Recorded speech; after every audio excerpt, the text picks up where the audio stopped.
Scientists have produced a detailed future flood map of Britain, simulating the impact of climate change. It's revealed that the annual damage could rise by more than 20% over the next century unless international pledges to reduce carbon emissions are met.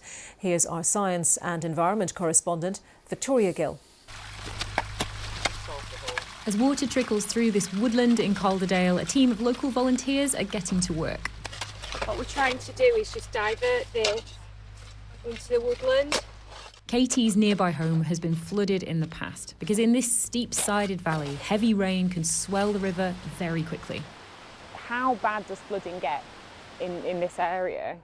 It's catastrophic. It's incredibly fast. It's a wave of destruction. It's physically and mentally hard for people here. There have been repeated devastating floods here in recent years. And when the water subsides, it can take months to repair the damage to homes and businesses. Across the UK, destruction from flooding costs an estimated £700 million per year.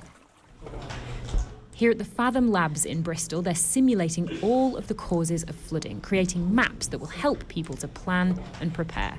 We'd call this a flood hazard map. So what we've done is we've simulated the probability and intensity of flooding on every river in the UK. Scientists used layers of information about what causes flooding. They mapped the terrain of mainland Britain and combined that with data on rainfall patterns, how waters move through our rivers and around our coastal area. They've combined all this information with details from the Met Office about how exactly climate change will affect flood risk.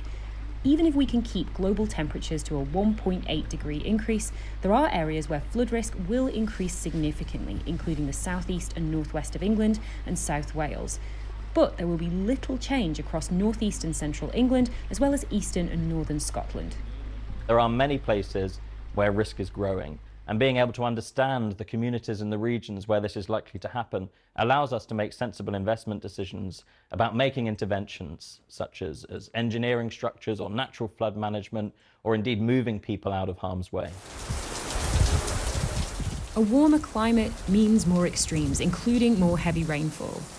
But this new research shows that every town and village will be affected differently by climate change. And the scientists say that governments need better forecasting to protect communities and make informed decisions about where to build. Being able to forecast is ideal.